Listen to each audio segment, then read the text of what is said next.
Hello everyone, welcome again on your YouTube channel Taming Physics। Last 2 turns बेटा हमने laws of motion यानी F is equal to ma पे questions करे हैं। आगे भी इसी न्यूटन सेकेंड लॉ के ही क्वेश्चंस करने हैं, लेकिन उसके पहले कुछ एक टेक्निकल टर्म्स हम समझेंगे क्योंकि इनका यूज आने वाला है। वो टेक्निकल टर्म्स हमने inertial frame, non inertial frame, pseudo force और सेंट्रीफ्यूगल फोर्स, ये 4 चीज डिस्कस करेंगे। तो आपको नोट्स बनाना होगा तो यहां से लिखना शुरू करिएगा। ये हो गया, फिर इधर से ये इतना हो गया। अब इनर्शियल फ्रेम और नॉन इनर्शियल फ्रेम क्या है, तो उसके पहले हम डिस्कस करेंगे फ्रेम क्या है। एक्चुअली फ्रेम, जिसको हम कह सकते हैं frame of reference. Frame of reference क्या होता है? फिजिक्स में जब हम कोई भी ऑब्जर्वेशन लेते हैं तो हमको 3 axis X Y Z consider करना होता है और एक घड़ी हमारे हाथ में होती है। इन 3 एक्सिस से किसी भी बॉडी का कोऑर्डिनेट मेजर कर सकते हैं और घड़ी से टाइम मेजर कर सकते हैं। तो इसी को हम क्या कहते हैं? Frame of reference. यानी फ्रेम ऑफ रेफरेंस क्या है? ऑब्जर्वर जहां पे भी बैठा है या खड़ा है या जहां से वो ऑब्जर्वेशन ले रहा है, वहां पे वो क्या करता है? 3 म्यूचुअली परपेंडिकुलर एक्सिस कंसीडर कर लेता है, एक्स वाई जेड, और उसके हाथ में एक घड़ी होती है टाइम देखने के लिए। एक्स वाई जेड से पार्टिकल का कोऑर्डिनेट मेजर करता है, यानी पोजीशन मेजर करता है, और घड़ी से टाइम देखता है। अब पोजीशन हमारे पास है, टाइम हम मेजर कर सकते हैं, तो हम पार्टिकल के पोजीशन के साथ साथ उसका वेलोसिटी और एक्सेलरेशन भी मेजर कर सकते हैं। और फिजिक्स के डिफरेंट लॉ इस रेफरेंस फ्रेम से अप्लाई कर सकते हैं। यानी जो हमारा रेफरेंस फ्रेम है वो आदमी कहीं रेस्ट पे खड़ा है, वो भी हो सकता है, वो लिफ्ट में मूव कर रहा है, वो भी एक रेफरेंस ऑफ फ्रेम है, या वो एक कार में बैठ के मेजरमेंट ले रहा है तो कार भी रेफरेंस फ्रेम है, या वो एरोप्लेन में मूव कर रहा है और वहां से मेजरमेंट ले रहा है तो वो एरोप्लेन एक रेफरेंस फ्रेम है। अब रेफरेंस फ्रेम अगर हम देखें तो 2 टाइप का होता है। एक इनर्शियल रेफरेंस फ्रेम, दूसरा नॉन इनर्शियल रेफरेंस फ्रेम। यानी जितने भी रेफरेंस फ्रेम को अभी हमने डिस्कस किया है, आदमी रेस्ट में है या लिफ्ट में है या कार में है या एरोप्लेन में है या सर्कुलर पाथ में मूव कर रहा है या फ्री स्पेस में कांस्टेंट वेलोसिटी से चल रहा है, इन सारे केसेस को और इसके अलावा जितने भी तमाम केसेस हैं उनको हम कंसीडर करें तो रेफरेंस फ्रेम या तो एक्सेलरेटेड होगा या तो नॉन एक्सेलरेटेड होगा। यानी हमारे रेफरेंस फ्रेम का या तो एक्सेलरेशन 0 होगा या तो एक्सेलरेशन नॉन 0 होगा।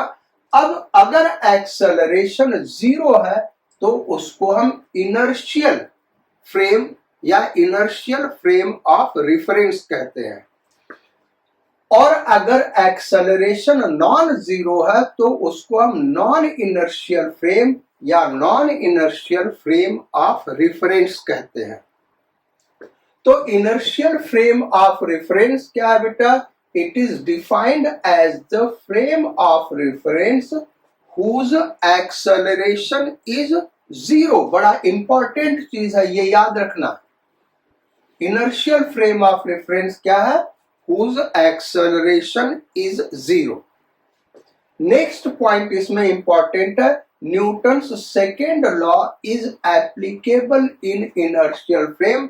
यानी Newton second law is valid in inertial frame. मतलब क्या हुआ कि हम इनर्शियल फ्रेम में रह के ही न्यूटन सेकेंड लॉ लगाएंगे तो हमको करेक्ट रिजल्ट मिलेंगे, अदरवाइज वो रॉन्ग होगा। तो इनर्शियल फ्रेम में न्यूटन सेकेंड लॉ वैलिड है।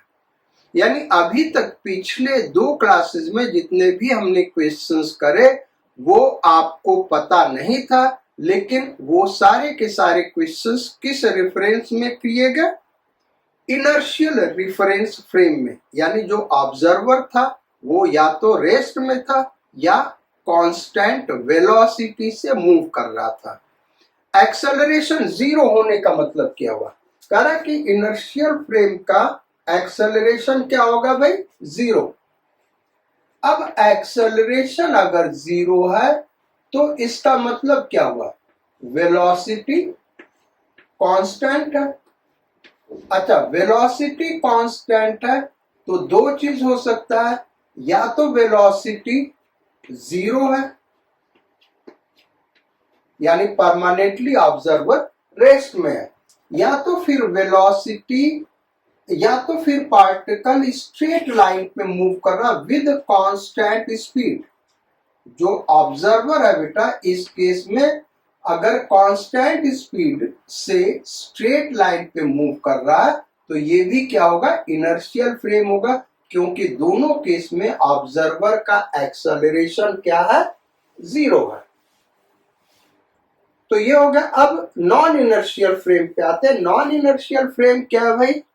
It is defined as the frame of reference whose acceleration is not 0। ये ध्यान रखना, सबसे इंपॉर्टेंट पॉइंट है नॉन इनर्शियल फ्रेम का। एक्सेलरेशन उसका 0 नहीं होता है। Next important point, Newton second law is not applicable in non inertial frame. यानी Newton second law non inertial frame में वैलिड नहीं है। तो अब हम प्रॉब्लम को सॉल्व कैसे करेंगे नॉन इनर्शियल फ्रेम में रह के? उसके लिए एक सॉल्यूशन बेटा। सॉल्यूशन क्या है? However Newton second law can be applied in non inertial frame if pseudo force is taken into account. यानी नॉन इनर्शियल फ्रेम में अगर है तो न्यूटन सेकेंड लॉ अप्लाई करने के लिए हमको स्यूडो फोर्स कंसीडर करना होगा। अगर स्यूडो फोर्स कंसीडर नहीं करेंगे तो Newton second law wrong result देगा। यानी करेक्ट रिजल्ट के लिए नॉन इनर्शियल फ्रेम में रहते हुए अगर न्यूटन सेकेंड लॉ लगा रहे हैं तो हमको स्यूडो फोर्स कंसीडर करना होगा।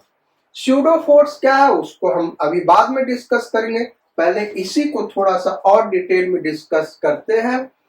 क्या कह रहा है non inertial frame? Acceleration is not 0। Acceleration not 0 होना चाहिए। इसका मतलब कि जो वेलोसिटी है वो चेंज करना चाहिए। एक्सेलरेशन नॉन 0 कब होगा भाई? जब वेलोसिटी चेंज कर रहा हो। और वेलोसिटी चेंज कर रहा हो तो 3 कंडीशंस हो सकते हैं। पहला, speed is increasing. Speed increase कर रहा हो तो ये नॉन इनर्शियल फ्रेम हो गया। Second example non inertial frame का, speed is decreasing. Speed decrease कर रहा हो। थर्ड एग्जांपल क्या हो सकता है? Direction is changing. Direction of velocity. किसका भाई? वेलोसिटी नॉन इनर्शियल फ्रेम का, यानी फ्रेम ऑफ रेफरेंस का इज चेंजिंग। यानी जो हमारा फ्रेम ऑफ रेफरेंस है उसका अगर स्पीड इंक्रीज कर रहा है तो नॉन इनर्शियल फ्रेम होगा, स्पीड डिक्रीज कर रहा है तो नॉन इनर्शियल फ्रेम होगा।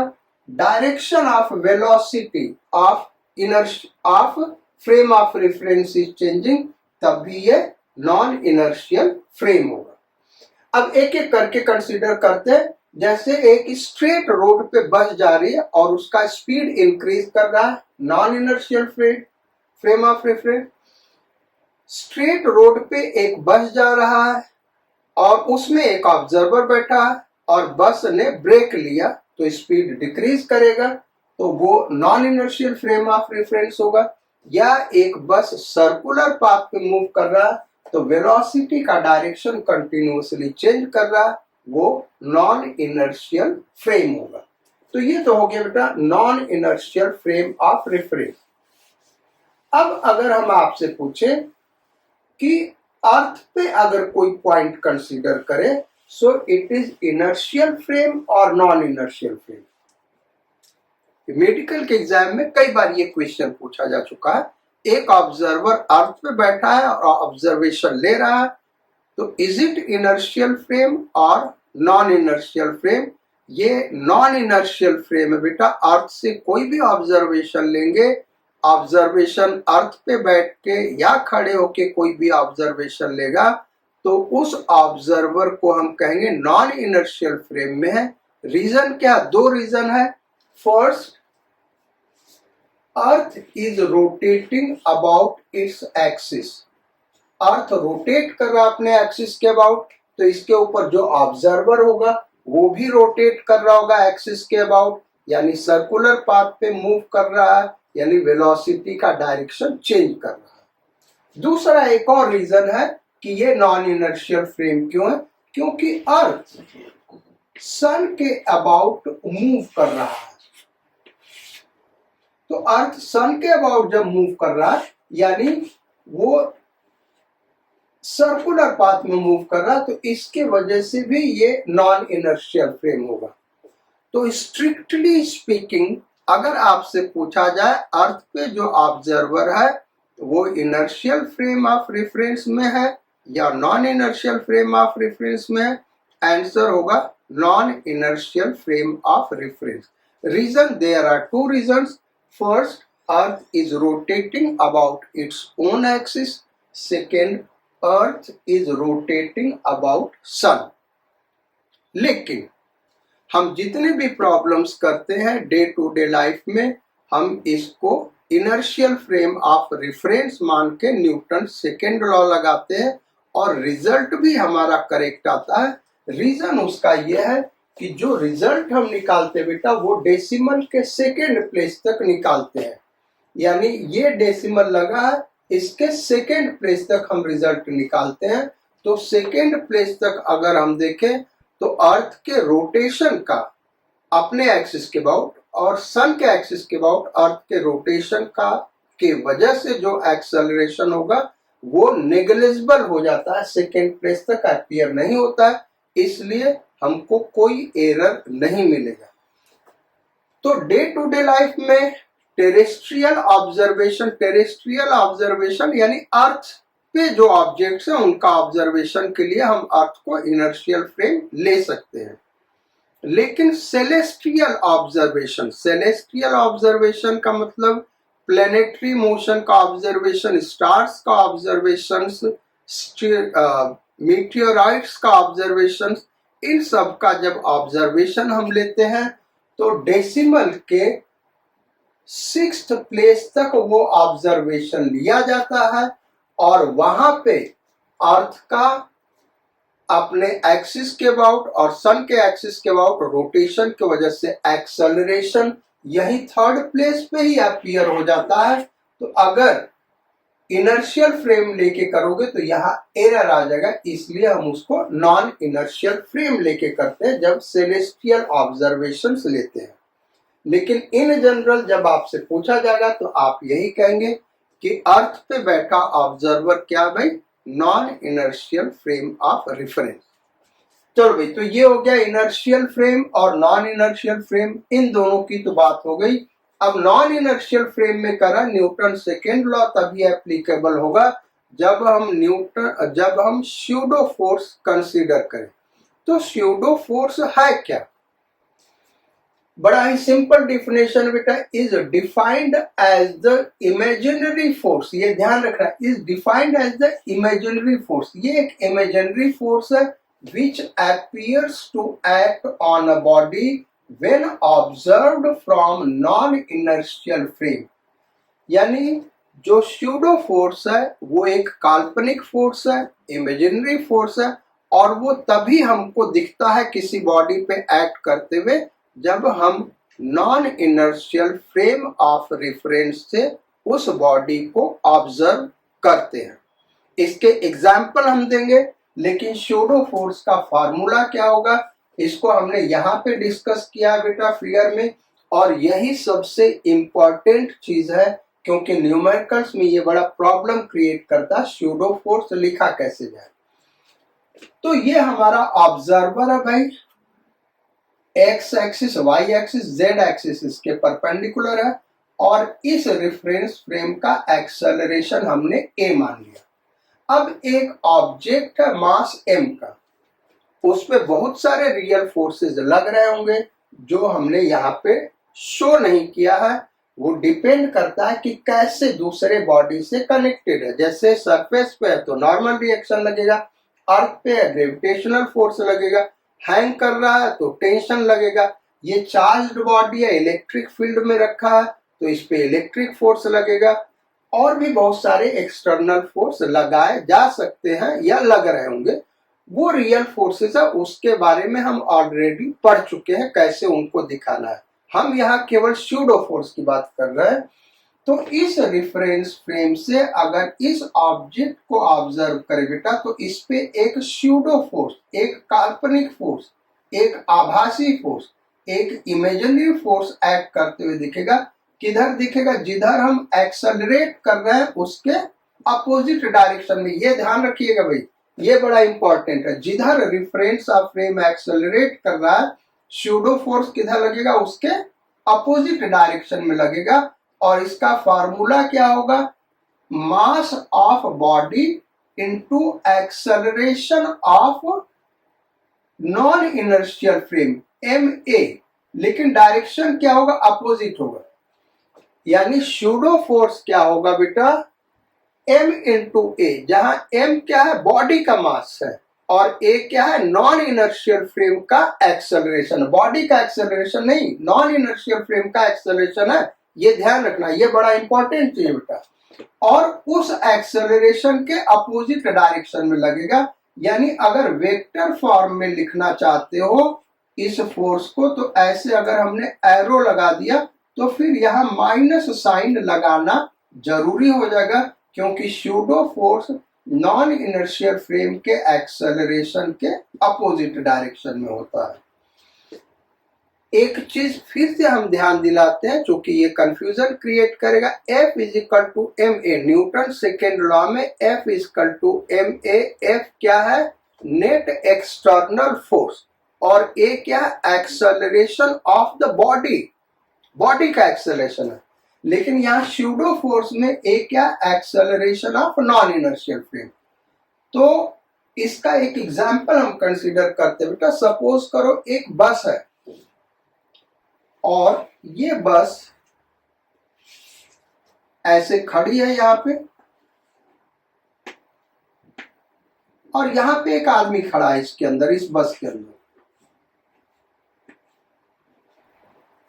अब ये बस ड्राइवर ने क्या किया? इसको एक्सेलरेट कर दिया भाई, स्टार्ट किया और इसको क्या कर दिया? एक्सेलरेट कर दिया। तो जब एक्सेलरेट करेंगे तो क्या होगा? बस आगे बढ़ेगी एक्सेलरेशन से। अब ऑब्जर्वर के बारे में, जो इसके अंदर ये बैठा हुआ है, इसके बारे में आप कुछ बता सकते हैं क्या होगा? ये आदमी जो यहाँ पे बैठा हुआ बेटा, इस एक्सेलरेशन के वजह से क्या होगा? डाउनवर्ड, बैकवर्ड फॉल करता है। अगर बस इधर एक्सेलरेट हो रही है तो आदमी किधर गिरता है? पीछे की ओर। इसका एक्सप्लेनेशन क्या है? तो इसका एक्सप्लेनेशन हमने पहले न्यूटन्स फर्स्ट लॉ से दिया होगा, या लॉ ऑफ इनर्शिया से भी हमने एक्सप्लेनेशन दिया होगा। इसका एक्सप्लेनेशन स्यूडो फोर्स से भी दिया जा सकता है। ये डिपेंड करता है कि ऑब्जर्वर कहां से ऑब्जर्व कर रहा भाई। हम दो ऑब्जर्वर लेते हैं, ऑब्जर्वर 1 और एक ऑब्जर्वर इसके अंदर बैठा हुआ है, ये ऑब्जर्वर 2। यहां पे जो ड्राइवर है इसी को हम ऑब्जर्वर मान ले। सो दिस इज ऑब्जर्वर 2, ये ऑब्जर्वर 2 है जो कि बस के अंदर है। बस के बाहर जो रोड पे ऑब्जर्वर बैठा वो इसको कैसे एक्सप्लेन करेगा कि ये आदमी पीछे की ओर क्यों गिर रहा है। वो ये कहेगा कि जब बस एक्सेलरेट हुई, आदमी का पैर बस के फ्लोर के साथ कांटेक्ट में है, तो बस एक्सेलरेट हुआ तो फ्रिक्शनल फोर्स के वजह से पैर आगे बढ़ गया क्योंकि उस पर फोर्स लगा। लेकिन आदमी का जो अपर पार्ट है वो रेस्ट में था, तो due to inertia of rest वो वहीं पे रहेगा और आदमी आगे बढ़ गया, इसलिए ये पीछे की ओर गिरता है। ऐसा जो बस के बाहर होगा वो एक्सप्लेन करेगा। लेकिन बस के अंदर जो ऑब्जर्वर 2 है या खुद तुम, अगर खुद आप, ये जो आदमी है ये खुद अपने आप पे ये फील करेगा जो हम बताने जा रहे हैं। ऑब्जर्वर 2 किस में बैठा है भाई, नॉन इनर्शियल फ्रेम में, और उस नॉन इनर्शियल फ्रेम का एक्सेलरेशन ए इस डायरेक्शन में, तो ये क्या एक्सपीरियंस करेगा कि इसके ऊपर अपोजिट डायरेक्शन में एक फोर्स लग रहा है, स्यूडो फोर्स। ध्यान रखना बेटा, ऑब्जर्वर 1 को ये स्यूडो फोर्स नहीं दिखेगा क्योंकि वो किस में बैठा है, इनर्शियल फ्रेम में। लेकिन ऑब्जर्वर 2 को ये स्यूडो फोर्स दिखेगा क्योंकि वो किस में बैठा, नॉन इनर्शियल फ्रेम में। तो ऑब्जर्वर 2 क्या कहेगा कि इस आदमी के ऊपर एक फोर्स लग रहा है बैकवर्ड, इसलिए ये पीछे की तरफ गिर रहा है। या ये आदमी खुद इस फोर्स को एक्सपीरियंस करेगा, जैसा तुम भी फोर्स को एक्सपीरियंस करते हो। बस में अगर बैठे खड़े हो और बस एकाएक चल पड़ी तो तुम फील करते हो कि फोर्स पीछे की ओर लग रहा है। सिमिलरली अगर ये बस कांस्टेंट वेलोसिटी से चल रही है और एकाएक ब्रेक ले ले, क्या हो रहा है भाई, ये कांस्टेंट वेलोसिटी से चल रहा है और एकाएक ब्रेक ले ले यानी रिटार्ड होगा। रिटार्ड होने का मतलब क्या हो बेटा, एक्सेलरेशन वेलोसिटी के अपोजिट लग रहा है, यानी एक्सेलरेशन इधर लगेगा। इस केस में ये आदमी किधर गिरता भाई, आगे की तरफ गिरता है। ये आदमी किधर गिरता, आगे की तरफ गिरता है। एक्सप्लेनेशन क्या है, अगर ऑब्जर्वर 1 के अकॉर्डिंग देखें, ये इनर्शियल फ्रेम में है ऑब्जर्वर, उसको केवल दो ही फोर्स दिखेंगे, एक mg डाउनवर्ड और दूसरा नॉर्मल रिएक्शन अपवर्ड। इसके अलावा कोई फोर्स नहीं दिखेगा। हाँ, जब ये रिटार्ड करना शुरू होगा तब बस का स्पीड घटेगा। अब ये ऑब्जर्वर क्या कहेगा कि चूंकि इस पर्सन का पैर बस के फ्लोर के साथ कांटेक्ट में है, तो बस जैसे जैसे रिटार्ड करेगा इसके पैर पे फ्रिक्शनल फोर्स पीछे की ओर लगेगा और ये आदमी का पैर रिटार्ड करने लगेगा, यानी स्पीड घटेगा। यानी जो पैर है वो तो रुक जाएगा बस के साथ, लेकिन जो अपर पार्ट है वो कांस्टेंट वेलोसिटी v से मूव कर रहा है, तो due to inertia of motion वो अपने मोशन में बना रहेगा, जिसके वजह से वो आगे की तरफ गिर जाता है। लेकिन ऑब्जर्वर 2 जब इसको ऑब्जर्व करेगा, वो कैसे एक्सप्लेन करेगा, तो ऑब्जर्वर 2 के रेस्पेक्ट में ये आदमी रेस्ट में है। ध्यान देने की बात है, इसके रेस्पेक्ट में ये मोशन में, लेकिन इसके रेस्पेक्ट में क्या भाई, ये रेस्ट में है ना। ये ड्राइवर यार तो इस आदमी को खड़ा देख रहा, तो इनके बीच का डिस्टेंस तो चेंज करेगा नहीं। तो ऑब्जर्वर 2 के रेस्पेक्ट में या क्या है, रेस्ट में। जब ये ब्रेक ले रहा है तो ये नॉन इनर्शियल फ्रेम में, और नॉन इनर्शियल फ्रेम का एक्सेलरेशन इधर है, तो ये एक स्यूडो फोर्स इसके ऊपर लगता हुआ देखेगा, किधर, एक्सेलरेशन के अपोजिट। मास किसका लेंगे, इस आदमी का, और एक्सेलरेशन किसका लेंगे, नॉन इनर्शियल फ्रेम का, ma आगे लगेगा। तो जो ड्राइवर है वो ये कहेगा कि इस आदमी के ऊपर एक फोर्स फॉरवर्ड डायरेक्शन में लग रहा है, इसलिए ये आगे की ओर गिरता है। तो ये हो गया बेटा स्यूडो फोर्स। अब सेंट्रीफ्यूगल फोर्स क्या है, तो बेसिकली जो सेंट्रीफ्यूगल फोर्स है वो स्यूडो फोर्स का ही एक स्पेशल फॉर्म है। स्पेशल फॉर्म क्या भाई? Centrifugal force is defined as the pseudo force which appears to act on a body when observed from a rotating frame. हम ये पढ़ इसलिए रहे बेटा कि कोई वर्ड तुमको नहीं समझ में आ रहा तो तुम उसको समझ सको क्या है। ये मत सोचना कि हम ये डिफिनीशन पढ़ रहे हैं हमको नहीं याद है, ऐसा नहीं है, आपके लिए हम पढ़ रहे हैं। तो सेंट्रीफ्यूगल फोर्स क्या बेटा? It is defined as the pseudo force which appears to act on a body when observed from rotating frame of reference. यानी ऑब्जर्वर अगर किसी रोटेटिंग फ्रेम ऑफ रेफरेंस में बैठा है तो किसी ऑब्जेक्ट को जब ऑब्जर्व करता है उसके ऊपर जो स्यूडो फोर्स लगता है उसी को हम क्या कहते हैं? Centrifugal force.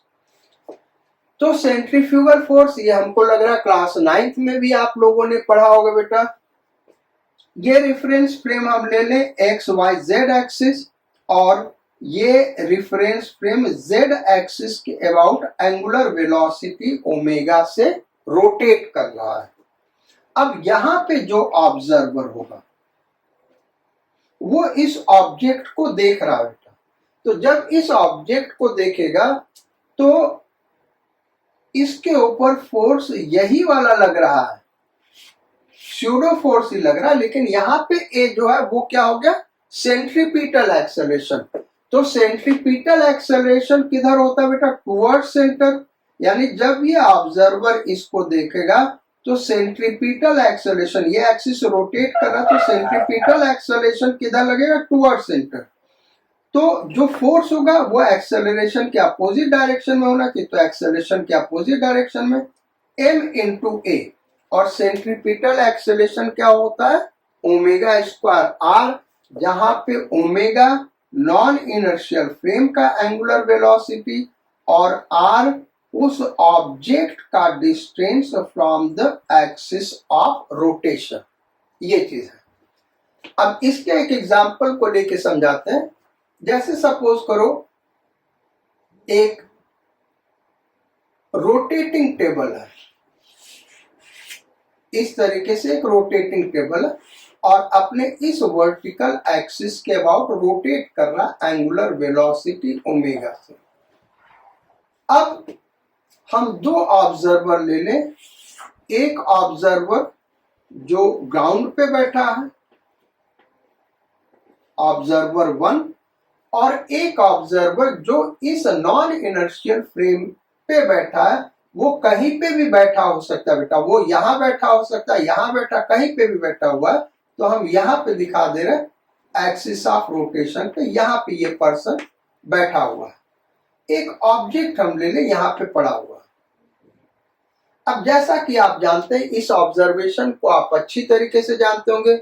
जैसे फैन हम ले लें, जो सीलिंग फैन होता है बेटा, और उस पे उसके ब्लेड पे एक कॉइन रख दो, सीलिंग फैन पे एक कॉइन रख दो और फिर सीलिंग फैन चला दो, तो कॉइन क्या होता है? गिर जाता है।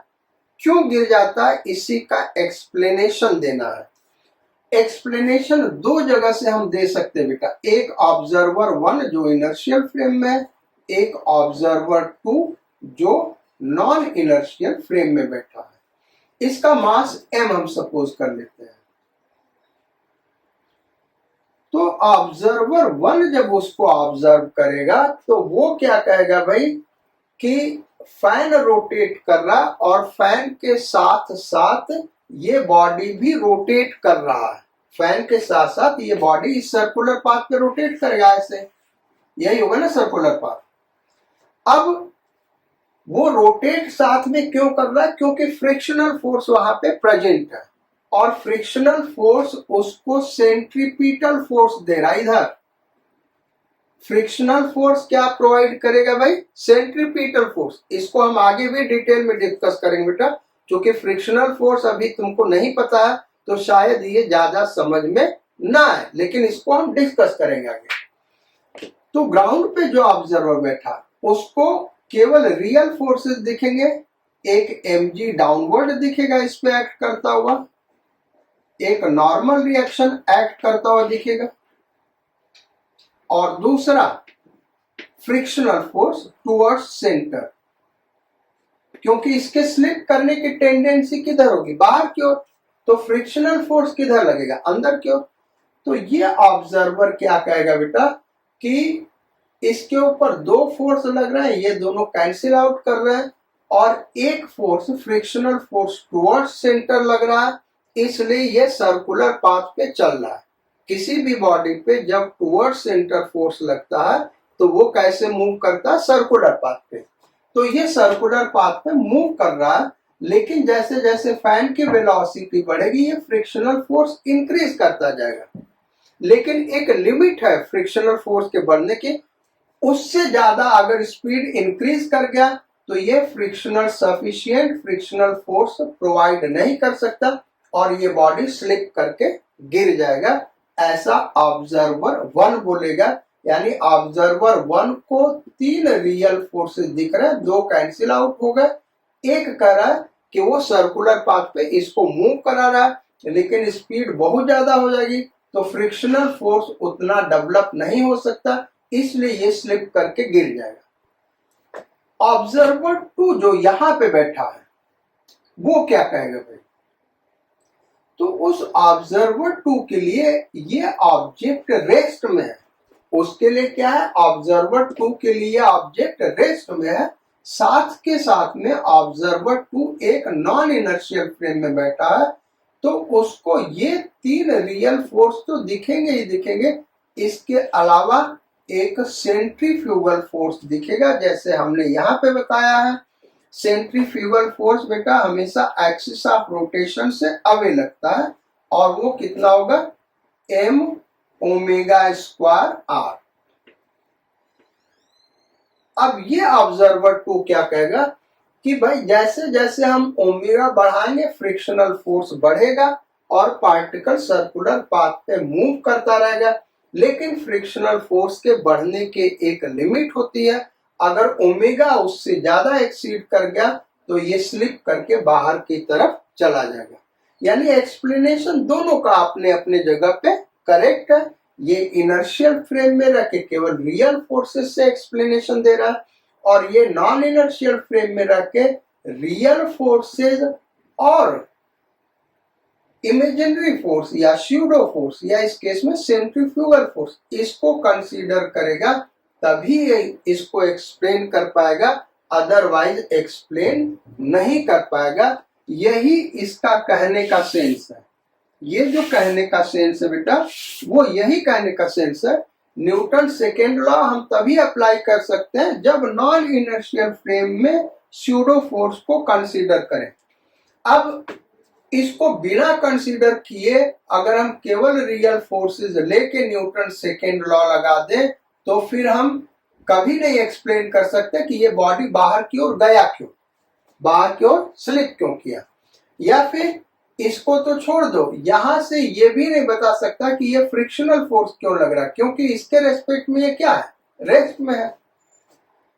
तो ये हो गया भाई सेंट्रीफ्यूगल फोर्स, सेंट्रीपिटल फोर्स। और जो सेंट्रीफ्यूगल फोर्स है बेटा इसको और डिटेल में आगे भी डिस्कस करेंगे। अगर आपको नहीं समझ में आया होगा उतना क्लियरली तो आगे कुछ एक एग्जांपल्स देंगे जहां पे आप इसको अच्छे से समझ सकेंगे।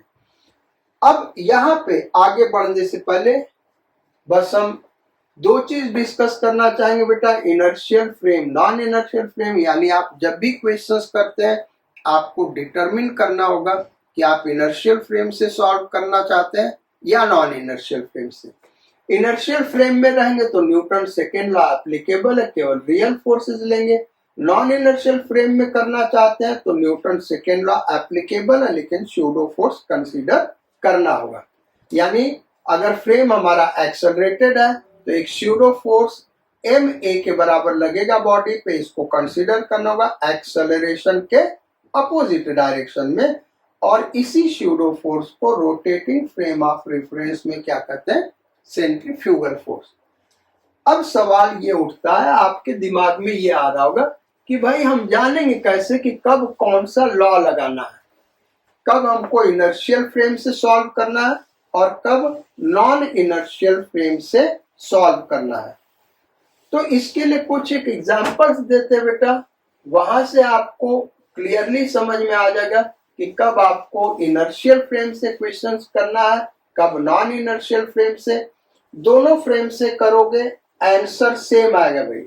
ऐसा नहीं कि कोई ऐसा प्रॉब्लम होगा जिसको नॉन इनर्शियल फ्रेम से ही करना जरूरी है, इनर्शियल फ्रेम से भी प्रॉब्लम को सॉल्व किया जा सकता है। बस दिक्कत ये होगी कि वो थोड़ा लेंदी आपको दिखेगा। वैसे शुरू में जो प्रॉब्लम्स हम डिस्कस करेंगे वो दोनों फ्रेम ऑफ रेफरेंस से इक्वल ही लगेगा, यानी आपको ऐसा नहीं लगेगा कि एक मेथड लेंदी है और एक मेथड इजी है, ऐसा कुछ नहीं फील होगा। लेकिन जब टफ क्वेश्चंस आते बेटा तो वहां पे एक फीलिंग जरूर आती है कि आप अगर नॉन इनर्शियल फ्रेम से करेंगे तो क्वेश्चन को बड़े आसानी से सॉल्व कर सकते हैं और इनर्शियल फ्रेम से उसके बारे में सोचना बड़ा कठिन हो जाता है। तो अब हम न्यूटन सेकेंड लॉ के इक्वेशंस करने सॉल्व करने चल रहे बेटा, लेकिन किस फ्रेम ऑफ रेफरेंस से? हम इनर्शियल से भी दिखाएंगे उसको और non inertial frame of reference से भी उनको एक्सप्लेन करेंगे। तो चलो क्वेश्चन नंबर 1 करते हैं।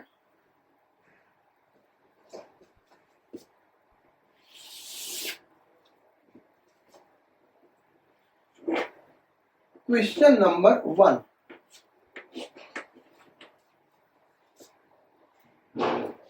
इजी क्वेश्चन से स्टार्ट करते बेटा। पहले तो एक लिफ्ट का केस ले लें जो बड़ा इंपॉर्टेंट केस है क्लास 11th के लिए। एक लिफ्ट में एक आदमी बैठा, मास m का, and lift is accelerating upwards with acceleration a। आदमी का मास क्या है भाई? m, और लिफ्ट a एक्सेलरेशन से ऊपर मूव कर रहा है। क्वेश्चन है find apparent weight of man. क्या निकालना बेटा? Find apparent weight of man. अब एपरेंट वेट होता क्या है इसको पहले समझना है। देखो जो mg है बेटा वो रियल वेट है, यानी अर्थ जिस फोर्स से हमको अट्रैक्ट करता है वो क्या होता है? किसी भी बॉडी का रियल वेट होता है, लेकिन उसके ऊपर जो नॉर्मल रिएक्शन लग रहा होता है वही उसका एपरेंट वेट है। इस आदमी के ऊपर नॉर्मल रिएक्शन जो लगेगा वो इसका एपरेंट वेट होगा। यानी हम जो वेट फील करते हैं वो वेट हम कैसे फील करते हैं भाई? अपने पैरों के ऊपर जो नॉर्मल रिएक्शन है उसके थ्रू फील करते हैं। जब हम पानी में चले जाते हैं तो हमारे पैर पे नॉर्मल रिएक्शन घट जाता है और हम फील करते हैं कि हमारा वेट घट गया। ये जो रिड्यूस्ड वेट फील कर रहे हैं बेटा इसी को हम क्या कहते हैं? एपरेंट वेट, यानी वेट जो हमको अपीयर हो रहा है।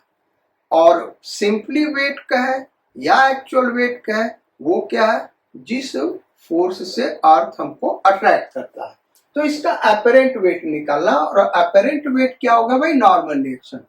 तो इसको सॉल्व करें, mg डाउनवर्ड्स लग रहा होगा और नॉर्मल रिएक्शन अपवर्ड्स लग रहा होगा। अब हमको इसका अपरेंट वेट यानी नॉर्मल रिएक्शन निकालना है, n निकालना है। तो न्यूटन सेकेंड लॉ हम लगा रहे हैं इनर्शियल फ्रेम से। दो मेथड से हम इसको सॉल्व करेंगे बेटा। कुछ एक क्वेश्चन हम दोनों मेथड से सॉल्व करके दिखाएंगे, रिजल्ट सेम आएगा। आगे कठिन क्वेश्चंस होंगे, आप दोनों मेथड से सॉल्व कर ही नहीं पाएंगे, या फिर इनर्शियल फ्रेम से करेंगे तो बड़ा कठिन हो जाएगा। आप खुद ही कहेंगे यार ये मेथड बेकार है, नॉन इनर्शियल फ्रेम में करते हैं। तो पहला मेथड हम कैसे कर रहे हैं? इनर्शियल फ्रेम से। इनर्शियल फ्रेम का मतलब क्या हो बेटा? कि ऑब्जर्वर, यानी हम अगर हम खुद ही ऑब्जर्वर है तो हम इसको कहां से एनालाइज कर रहे हैं? लिफ्ट के बाहर से अर्थ पे खड़े होके न्यूटन सेकेंड लॉ लगाए। तो न्यूटन सेकेंड लॉ क्या है? F is equal to ma। अब एक्सेलरेशन के डायरेक्शन में जो फोर्स है पॉजिटिव और एक्सेलरेशन के अपोजिट जो फोर्स है वो negative is equal to ma। तो नॉर्मल रिएक्शन क्या हो गया बेटा, m g प्लस a, यही हमारा एपरेंट वेट हो गया। ठीक है, अब नॉन इनर्शियल फ्रेम से करते इसी का सॉल्यूशन, यहां से भी वही रिजल्ट आएगा। Non inertial frame, non inertial frame, जब नॉन इनर्शियल फ्रेम से हम इसको ऑब्जर्व करेंगे, यानी हम कहां बैठे, लिफ्ट के अंदर, हम कहां बैठ जाए, लिफ्ट के अंदर। अब लिफ्ट के अंदर बैठ गए बेटा तो लिफ्ट एक्सेलरेटेड है, यानी फ्रेम, जिस फ्रेम में हम बैठे हैं वो एक्सेलरेटेड है, यानी क्या हो गया, नॉन इनर्शियल फ्रेम। अच्छा, अब हमको यह आदमी क्या दिखेगा, रेस्ट में दिखेगा। हम यार इसी बॉडी के अंदर, इसी लिफ्ट के अंदर बैठे हैं, तो ये आदमी हमको क्या दिखेगा, रेस्ट में दिखेगा। रेस्ट में दिखेगा यानी इक्विलिब्रियम में है। इक्विलिब्रियम में है तो हम क्या कहेंगे, न्यूटन सेकेंड लॉ अप्लाई करेंगे तो एक्सेलरेशन क्या लेंगे, 0 लेंगे। F is equal to ma, यही कहेंगे ना भाई। अब हमको एक्सेलरेशन दिख नहीं रहा होगा, हमको एक्सेलरेशन क्या दिखेगा, 0 दिखेगा। ये न्यूटन सेकेंड लॉ का फार्मूला लिखे बेटा, ये वाला एक्सेलरेशन नहीं है। हम लिफ्ट के अंदर बैठ गए तो हमको ये 2 रियल फोर्स दिखेंगे, इसके अलावा एक स्यूडो फोर्स दिखेगा, और स्यूडो फोर्स क्या होगा, ma, जो कि इस a के अपोजिट डायरेक्शन में लगेगा, ma। ठीक है भाई। अब हमको बॉडी का एक्सेलरेशन क्या दिखेगा, 0, क्योंकि हम इसके अंदर बैठे हैं तो ये तो 0 हो गया।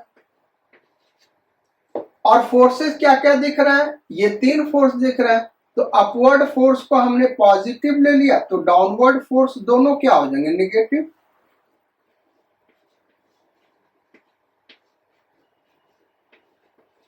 यानी n इज इक्वल टू क्या हो गया, m g प्लस a, वही आंसर आ गया। इसको हम ऐसे भी एक्सप्लेन कर सकते थे बेटा कि बॉडी इक्विलिब्रियम में है तो net upward force equal to net downward force, या न्यूटन सेकेंड लॉ लगाया तो एक्सेलरेशन हमको बॉडी का 0 दिखेगा क्योंकि हम इसी के अंदर बैठे हुए हैं, और 3 फोर्स दिख रहा है।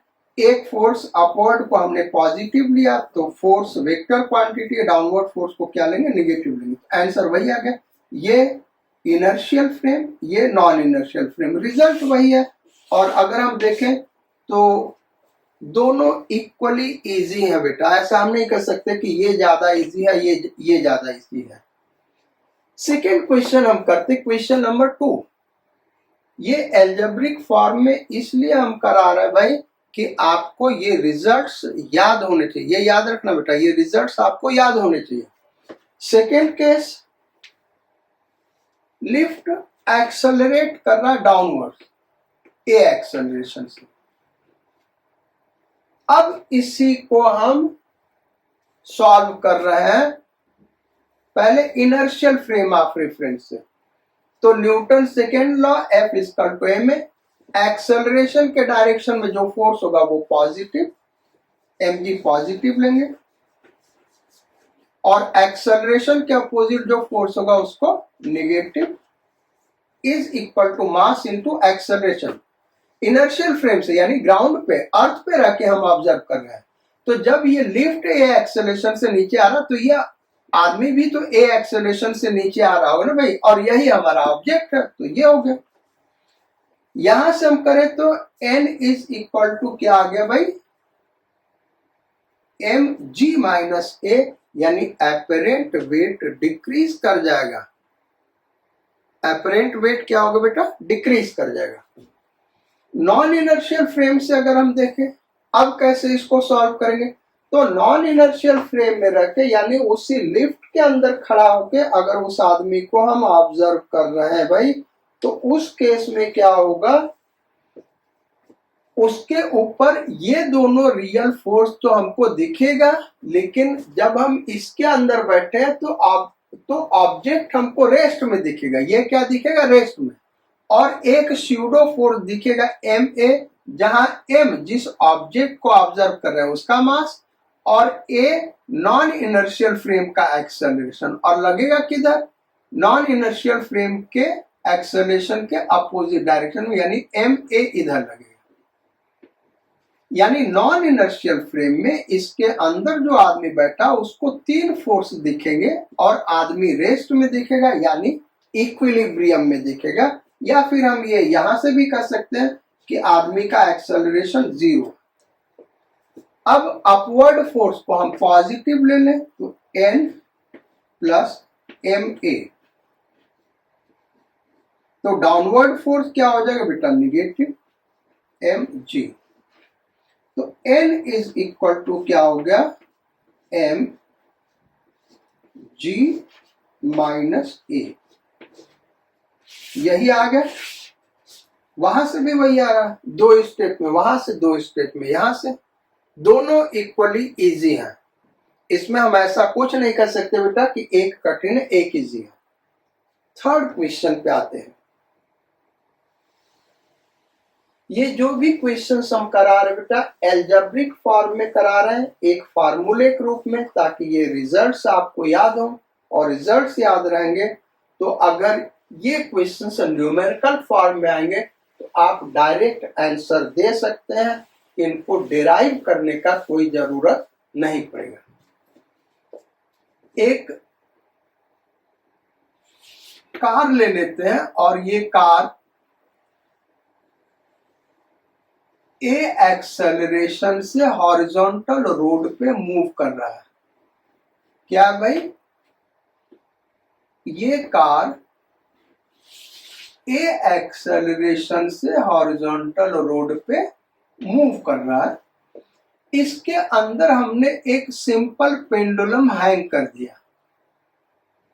तो अगर कार रेस्ट में होता बेटा तो ये सिंपल पेंडुलम कैसे हैंग होता? इस तरीके से हैंग होता। लेकिन अगर ये कार मोशन में है तो उस केस में ये सिंपल पेंडुलम कहीं पीछे जाके इस तरीके से हैंग हो रहा होगा। आई भी बात समझ में? अगर कार एक्सेलरेट हो रहा है, अगर कार रेस्ट में होता तो पेंडुलम कैसे होता? ऐसे होता।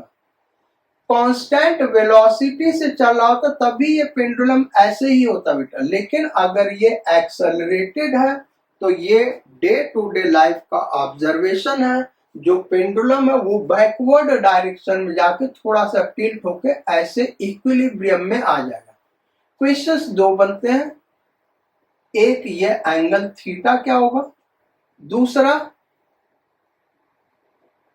यहां स्ट्रिंग में टेंशन क्या होगा? टी। स्ट्रिंग का टेंशन टी मान ले तो ये टेंशन कितना एक्ट कर रहा? ये 2 सवाल यहां पे बनते हुए। अब सॉल्व कैसे किया जाए? दोनों मेथड से सॉल्व किया जा सकता है, इनर्शियल फ्रेम में रह के भी और नॉन इनर्शियल फ्रेम में भी रह के भी। टाइम ज्यादा खर्च हो रहा है बेटा तुम्हारा, लेकिन मैं दोनों फ्रेम से इसको सॉल्व करके दिखाऊंगा ताकि तुमको लगे यार कि इनर्शियल फ्रेम में कैसे सॉल्व करते हैं और नॉन इनर्शियल फ्रेम में कैसे सॉल्व करते हैं। कौन सा इजी है कौन सा टफ है वो खुद आपको कंपेयर करना, कौन सा आपको ज्यादा समझ में आ रहा है। तो पहले हम इनर्शियल फ्रेम में रख के इसको सॉल्व करते हैं। Inertial frame of reference. Inertial frame से सॉल्यूशन देते हैं। इनर्शियल फ्रेम में हमको रियल फोर्सेस दिखेंगे। तो एक तो mg दिखेगा,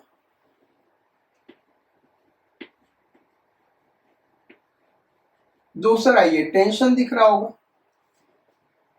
तो ये तो फोर्सेस होगा और कोई फोर्स दिखेगा नहीं। अब न्यूटन सेकेंड लॉ हमको लगाना है, यानी F इक्वल टू ma लगाना है। तो कार ए एक्सेलरेशन से मूव कर रहा तो ये पेंडुलम भी हमको ए एक्सेलरेशन से आगे बढ़ता हुआ दिखेगा, क्योंकि उसी के अंदर हैंग कर रहा ना। तो ये पेंडुलम किस एक्सेलरेशन से आगे बढ़ रहा होगा बेटा? इस डायरेक्शन में ए एक्सेलरेशन से। ए एक्सेलरेशन से आगे बढ़ता हुआ दिखेगा। अब न्यूटन सेकेंड लॉ लगाए कैसे, तो लगाने का हमने मेथड बताया बेटा।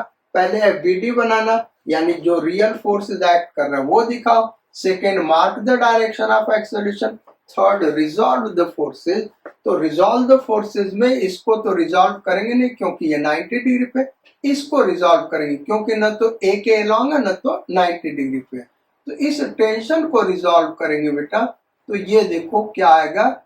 इस टी को हम यहां दिखा दे रहे, थोड़ा और ऊपर करके दिखा रहे यहाँ पे। ये एंगल थीटा, तो ये एंगल थीटा होगा। हमको यही थीटा और टी निकालना बेटा, तो ये हो गया टी कॉस थीटा, और ये कंपोनेंट क्या हो जाएगा, टी साइन थीटा। ये हो गया टी कॉस थीटा और टी साइन थीटा। अब न्यूटन सेकेंड लॉ हम लगाते हैं। तो वर्टिकल डायरेक्शन में तो कोई एक्सेलरेशन है नहीं, पेंडुलम ऐसे चल रहा है कार के साथ।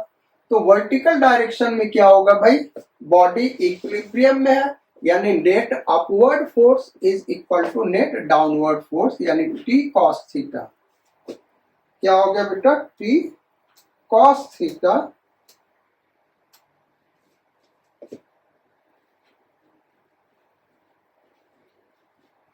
Is equal to M G. Equation number 1। और हॉरिजॉन्टल डायरेक्शन में न्यूटन सेकेंड लॉ लगा है, तो एक्सेलरेशन के डायरेक्शन में जो फोर्स है positive, T sine theta. Acceleration के अपोजिट कोई फोर्स है नहीं, परपेंडिकुलर कंसीडर नहीं करेंगे, is equal to mass into acceleration of body. Second equation, equation number 1 में 2 से डिवाइड कर दे तो tan theta is equal to A by G. ये बड़ा ही इंपॉर्टेंट रिजल्ट है। अगर हमको ए पता तो थीटा निकल जाएगा, अगर थीटा पता है तो ए निकल जाएगा। यानी हमको ये थीटा पता चल जाए तो कार के अंदर अंदर बैठ के हम कह सकते हैं कि कार किस एक्सेलरेशन से मूव कर रहा है। दूसरा, टेंशन निकालना था, तो टेंशन निकालने के लिए क्या करेंगे, दोनों इक्वेशन को स्क्वायर करके ऐड कर दें। अब हम डायरेक्ट रिजल्ट लिख रहे हैं बेटा, ध्यान रखना, दोनों इक्वेशन को स्क्वायर करके ऐड कर दिया तो टी स्क्वायर हो गया कॉमन, अंदर बचेगा sine square theta plus cos square theta, वो 1 हो गया। और यहाँ पे इधर स्क्वायर करेंगे तो एम स्क्वायर कॉमन हो गया, अंदर क्या आ गया भाई, जी स्क्वायर प्लस ए स्क्वायर, अंदर क्या आ गया, जी स्क्वायर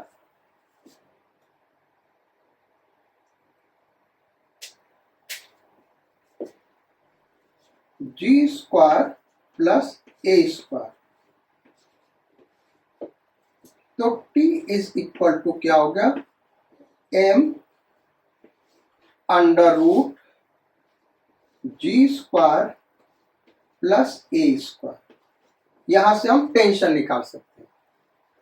वैसे थीटा पता हो तो बेटा टेंशन यहां से भी निकल जाएगा, ए हमको गिवन है, थीटा पता तो टेंशन यहां से भी निकल जाएगा।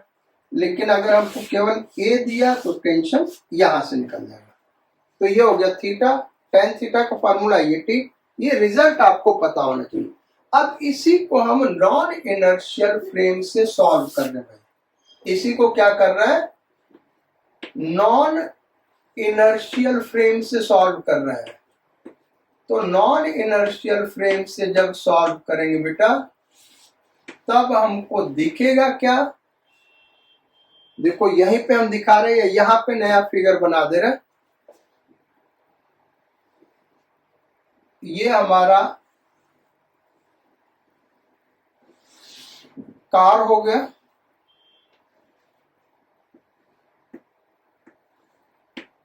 अब इसके अंदर हम बैठ गए। नॉन इनर्शियल फ्रेम का होने का मतलब क्या हुआ, हम कार के अंदर बैठ के एनालाइज कर रहे हैं। कार के अंदर बैठे हुए, कार के अंदर अगर बैठे हुए बेटा, तो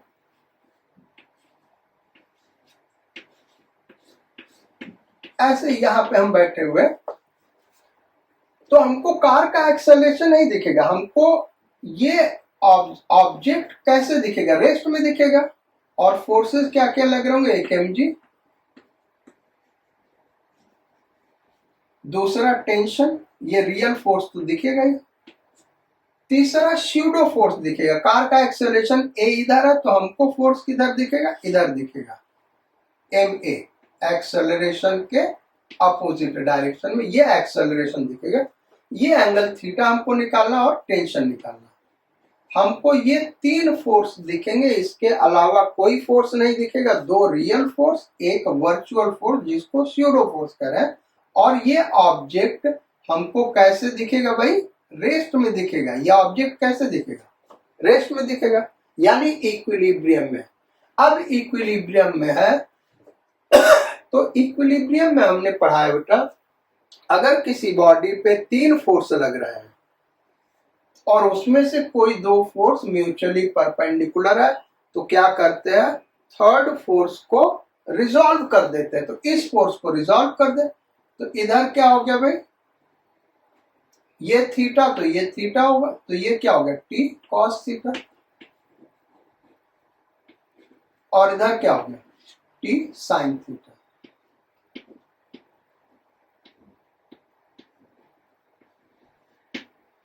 तो बॉडी इक्विलिब्रियम में यानी T sine theta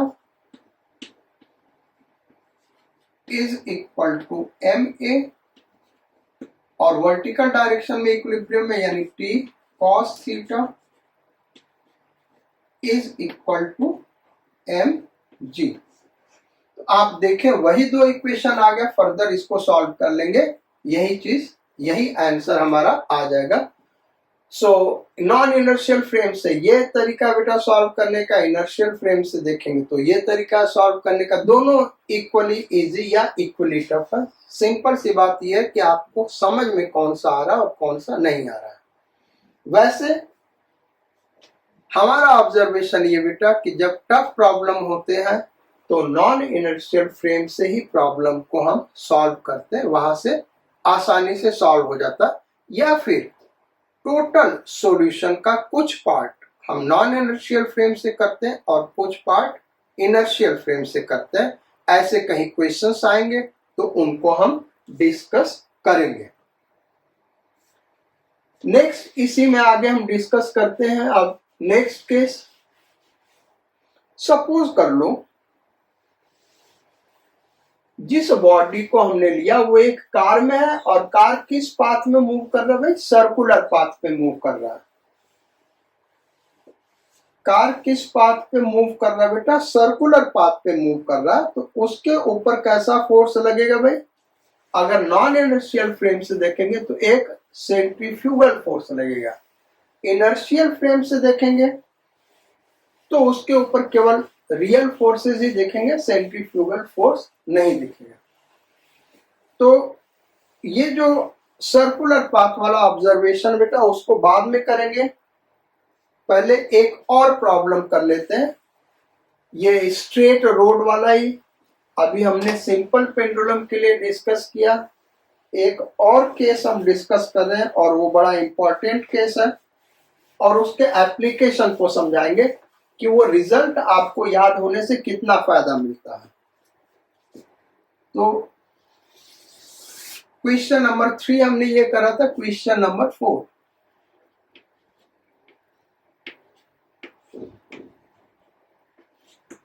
question number 4 ये एक वेज है और एक परफेक्टली स्मूथ सरफेस पे रखा है और यहाँ पे एक ब्लॉक रखा है। इसका मास स्मॉल है और वेज का ब्लॉक कैपिटल है। वेज यहां लिख दे रहे बेटा, वो ट्रायंगुलर शेप जो बनाया है WEDGE, इसको हम वेज कहते हैं। तो ये एक वेज है कैपिटल एम मास का, और उसके ऊपर एक ब्लॉक रखा मास स्मॉल एम का। All surfaces are perfectly smooth, यानी ये जो हॉरिजॉन्टल सरफेस है ये भी स्मूथ है, ये जो वेज है इसका सारा सरफेस परफेक्टली स्मूथ, ये जो ब्लॉक इसके ऊपर रखा है ये भी परफेक्टली स्मूथ, और ये एंगल थीटा है। अब मान लो स्मॉल एम को हम छोड़ दें तो क्या होगा, स्मॉल एम स्लिप करेगा इसके ऊपर डाउनवर्ड्स, और कैपिटल एम, स्मॉल एम इधर स्लिप करेगा बेटा, और कैपिटल एम किधर जाएगा, इधर जाएगा। कैपिटल एम ऐसा नहीं कि रेस्ट में होगा भाई, ये रफ सरफेस होगा तब ये रेस्ट में होगा, लेकिन अगर ये भी परफेक्टली स्मूथ है तो ये इधर स्लिप करके जाएगा, तो ये किधर जाएगा, इधर स्लिप करके जाएगा। रीजन क्या, अभी हमने क्वेश्चन नहीं बताया बेटा, क्वेश्चन क्या करना वो बाद में बताएंगे, अभी हम एनालिसिस दिखा रहे हैं क्योंकि ये चीजें बहुत कम बच्चों को समझ में आती है। ये इधर जा क्यों रहा है, उसका बड़ा सिंपल सा रीजन बेटा, देखो ये जो ब्लॉक है, ये हमने सरफेस, ये वाला सरफेस बनाया, ये जो ब्लॉक है इस पे फोर्सेस क्या क्या लग रहा है, एक mg लग रहा है, एक नॉर्मल रिएक्शन ऐसे लग रहा है। अब इस mg को रिजॉल्व कर दे तो एक कंपोनेंट इधर होगा, एक कंपोनेंट इधर होगा। ये जो mg साइन थीटा, इसके वजह से ये ड्रैग होके इधर जा रहा है, इसके इधर जाने का ये रीजन है। ये जो वेज है वो बैकवर्ड्स क्यों जा रहा है, वेज को हम दिखा रहे हैं, ये देखो ये वेज है, तो वेज जब इस ब्लॉक पे नॉर्मल रिएक्शन इधर लगा रहा था तो न्यूटन थर्ड लॉ के अकॉर्डिंग ये ब्लॉक वेज पे नॉर्मल रिएक्शन ऐसे लगा, एक ग्राउंड नॉर्मल रिएक्शन लगा रहा होगा और एक इसका खुद का वेट नीचे लग रहा होगा। अब ये वाला जो नॉर्मल रिएक्शन बेटा, इसको रिजॉल्व कर दे तो इसके दो कंपोनेंट बनेंगे, ये तीनों कंपोनेंट आपस में बैलेंस हो जाएंगे, क्योंकि वेज न तो नीचे जा रहा जमीन तोड़ के, न तो ऊपर हवा में उड़ने जा रहा है, लेकिन ये कंपोनेंट अनबैलेंस्ड बेटा, इसी के वजह से वेज इस डायरेक्शन में एक्सेलरेट होगा। तो वेज को इधर मूव करने का रीजन ये है। अब मान लो वेज पे हम इस डायरेक्शन में फोर्स लगाए, वेज पे इस डायरेक्शन में एक कांस्टेंट फोर्स लगा, तो एक ऐसा कंडीशन हम बना सकते हैं, एक ऐसा सर्टेन फोर्स लगा सकते हैं F, कि ये स्मॉल m कैपिटल M के ऊपर स्लिप करे ही नहीं। ये प्रैक्टिकली आप फील भी कर सकते हैं, अगर हम ये फोर्स बहुत ज्यादा लगा देंगे बेटा तो ये स्लिप करके इधर चला जाएगा, अगर फोर्स कम लगाएंगे तो ये स्लिप करके नीचे जाएगा, लेकिन एक पर्टिकुलर फोर्स ऐसा F हम यहां लगा सकते हैं कि ये स्मॉल m कैपिटल M के ऊपर स्लिप न करे। तो क्वेश्चन हमारा यही है, क्वेश्चन हम लिख देते हैं और उसके बाद क्वेश्चन आप नोट कर लेना बेटा, तब हम सॉल्यूशन देंगे। Find acceleration of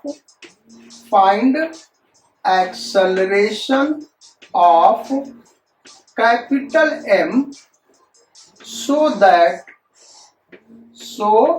that small m does not slip over capital M। Capital M का एक्सेलरेशन क्या होना चाहिए कि स्मॉल m उसके ऊपर स्लिप न करे, यानी इसके ऊपर रेस्ट में बना रहे, जहां पे है वहीं पे बना रहे। ये हमको फाइंड आउट करना है। दो मेथड से हम कर सकते हैं, एक इनर्शियल फ्रेम, दूसरा नॉन इनर्शियल फ्रेम। दोनों मेथड से हम सॉल्व करके दिखाते हैं बेटा। तो पहले इनर्शियल फ्रेम की बात करते हैं, इनर्शियल फ्रेम ऑफ रेफरेंस। अब इनर्शियल फ्रेम से अगर हम देखें, पहले स्मॉल m को देखते बेटा, क्योंकि ये इतना आसान क्वेश्चन है। तो स्मॉल m ऐसे एक सरफेस पे है जो एंगल थीटा बना रहा है, ये हमने सरफेस बनाया और इस पे स्मॉल m ऐसे है। तो स्मॉल m पे एक mg लग रहा होगा, दूसरा नॉर्मल रिएक्शन लग रहा होगा, यही तो रियल फोर्स लग रहा होगा और कोई फोर्स लगेगा ही नहीं, फ्रिक्शनल फोर्स एब्सेंट है। तो पहला हो गया FBD, ये FBD हमने ड्रॉ कर लिया। सेकेंड स्टेप क्या होगा बेटा, mark the direction of acceleration. तो क्वेश्चन ये पूछ रहा कि कैपिटल एम का क्या एक्सेलरेशन होना चाहिए कि ये स्लिप न करे, तो उसको हम ए मान लेते हैं, वही ए हमको निकालना। तो भाई अगर ये स्लिप नहीं कर रहा है तो इसका भी एक्सेलरेशन हॉरिजॉन्टल डायरेक्शन में ए होगा, क्योंकि ये जब इसके ऊपर स्लिप नहीं कर रहा तो ये जब हम ग्राउंड फ्रेम से देखेंगे तो ये ऐसे ही जाता हुआ दिखेगा ना जब स्लिप नहीं कर रहा तो इसका एक्सेलरेशन क्या होगा बेटा, ए होगा। Mark the direction of acceleration, ये हमने मार्क कर दिया, एक्सेलरेशन का direction A. Third step, resolve the forces. तो फोर्स को रिजॉल्व करें भाई, तो ये एंगल थीटा बेटा, ये वाला एंगल थीटा, ये 90 माइनस थीटा, यानी ये जो एंगल होगा ये थीटा हो जाएगा। ये क्या हो गया भाई, थीटा। तो ये हो गया एन कॉस थीटा, और इधर क्या हो गया कंपोनेंट, एन साइन थीटा। अब N sine theta, Newton second law लगा रहे, तो N sine theta is equal to M A, equation number 1। Horizontal direction में, एक्सेलरेशन के डायरेक्शन में न्यूटन सेकेंड लॉ लगाए, तो जो फोर्स एक्सेलरेशन के डायरेक्शन में वो पॉजिटिव, अपोजिट में कोई फोर्स है नहीं, वर्टिकल को कंसीडर नहीं करेंगे। वर्टिकल डायरेक्शन में इक्विलिब्रियम में है, यानी N cos theta is equal to क्या हो गया भाई, एम जी, इक्वेशन नंबर 2। अब इसी को डिवाइड कर दे बेटा, तो tan थीटा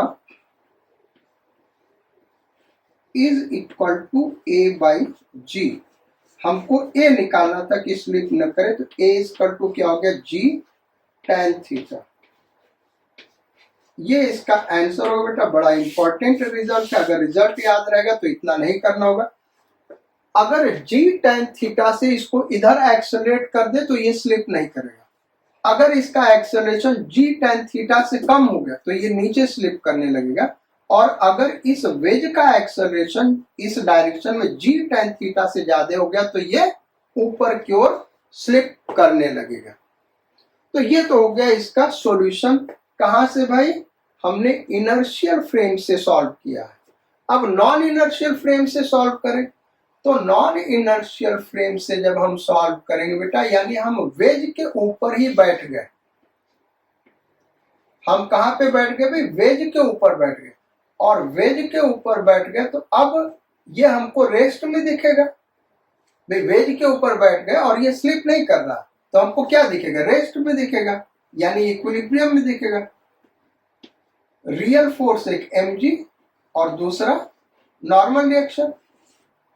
और चूंकि नॉन इनर्शियल फ्रेम में है तो रूल क्या कहता है भाई कि हमको स्यूडो फोर्स कंसीडर करना होगा। अगर नहीं कंसीडर करेंगे तो न्यूटन सेकेंड लॉ फेल कर जाएगा। जो इक्विलिब्रियम के कंडीशन से बेटा वो न्यूटन सेकेंड लॉ से ही डिराइव्ड है। तो ऐसा आप नहीं सोचो कि सर आप तो इक्विलिब्रियम का केस लगा रहे हैं, न्यूटन सेकेंड लॉ कहाँ लगा रहे हैं। इक्विलिब्रियम का केस न्यूटन सेकेंड लॉ से ही डिराइव्ड है। तो ये इक्विलिब्रियम में दिख रहा, और चूंकि इस नॉन इनर्शियल फ्रेम का एक्सेलरेशन ए इधर है तो इस पे एक स्यूडो फोर्स इधर दिखेगा, एम ए। अब इक्विलिब्रियम क्या कहता है कि किसी बॉडी पे 3 फोर्स लग रहे हैं और उसमें से 2 फोर्स म्यूचुअली परपेंडिकुलर है और बॉडी इक्विलिब्रियम में है, तो हम थर्ड फोर्स को रिजॉल्व कर देते हैं, यानी इसको रिजॉल्व करेंगे। तो इसको रिजॉल्व करने का ये 2 डायरेक्शन होगा। तो ये एंगल थीटा, ये 90 माइनस थीटा, ये थीटा होगा। तो ये क्या हो गया भाई, एन कॉस थीटा, और ये क्या हो गया, एन साइन थीटा। तो एन साइन थीटा इसका तो क्या हो गया, एम ए, और एन कॉस थीटा क्या हो गया भाई, एम जी। इक्वेशन वही 2 आए बेटा, लेकिन यहां पे ये जो लिखा ये इक्विलिब्रियम का कंडीशन है। हॉरिजॉन्टल ये रेस्ट में है तो नेट फोर्स हॉरिजॉन्टल डायरेक्शन में 0 होना चाहिए, यानी ये फोर्स इसके बराबर है। जबकि यहाँ पे ये जो लिखा है ये हॉरिजॉन्टल डायरेक्शन में न्यूटन सेकेंड लॉ लगाया गया। हॉरिजॉन्टल डायरेक्शन में नेट फोर्स ये है मास इनटू एक्सेलरेशन ए है, जो इसका एक्सेलरेशन वही इसका एक्सेलरेशन। तो मैथमेटिकली दोनों सेम है, बस इंटरप्रिटेशन यानी जो हम देख रहे हैं वो अलग अलग है। क्यों अलग अलग? क्योंकि यहाँ पे इनर्शियल फ्रेम में है तो ये एक्सेलरेट हमको करते हुए दिखेगा ये एक्सेलरेशन से, यहाँ नॉन इनर्शियल फ्रेम में हमको ये रेस्ट में दिख रहा है और एक श्यूडो फोर्स दिख रहा है। तो यहां से भी करेंगे तो आंसर वही आ गया। डिवाइड कर दे, सॉल्व कर ले, तो a इक्वल टू क्या आ गया भाई? g tan theta. क्वेश्चन एक और यहाँ पे बनता है बेटा, नॉर्मल रिएक्शन निकालना। नॉर्मल रिएक्शन क्या होगा? तो नॉर्मल रिएक्शन यहाँ पे अगर हमको a पता हो गया तो थीटा का वैल्यू पुट कर देंगे तो नॉर्मल रिएक्शन आ जाएगा, और थीटा हम यहां से निकाल सकते हैं। दूसरा ये फोर्स पूछ सकता है कि कितना फोर्स लगाएं कैपिटल M पे कि ये रेस्ट में रहे, ये इसके रेस्पेक्ट में रेस्ट में रहे। तो वो फिर बहुत आसान हो गया बेटा। इस पूरे को हम क्या मान ले? एक सिस्टम मान ले। हमको ये F निकालना तो इस पूरे को एक सिस्टम मान ले।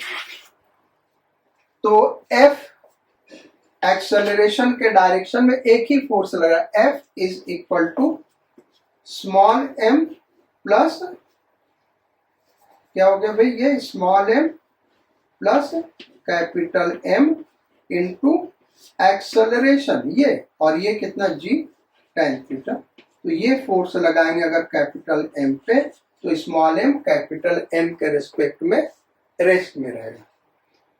तो ये हो गए कुछ एक एग्जांपल्स बेटा। नेक्स्ट टर्न 2-3 एग्जांपल और हम डिस्कस करेंगे न्यूटन सेकेंड लॉ का रिफरेंस ऑफ फ्रेम को लेकर कि इनर्शियल फ्रेम और नॉन इनर्शियल फ्रेम के प्रॉब्लम्स को कैसे हम सॉल्व करेंगे। लेकिन अब जो हम डिस्कस करेंगे बेटा सारे के सारे प्रॉब्लम हम नॉन इनर्शियल फ्रेम में ही रह के आपको सॉल्यूशन देंगे। आप अगर इनर्शियल फ्रेम से करना चाहते हैं तो उस रिजल्ट से आप देखना इनर्शियल फ्रेम से कर पा रहे हैं या नहीं कर पा रहे हैं। तो आज का क्लास यही खत्म करते हैं। You stay healthy, take good care of yourself. We will meet again on next turn. Sayonara, Godspeed and bon voyage.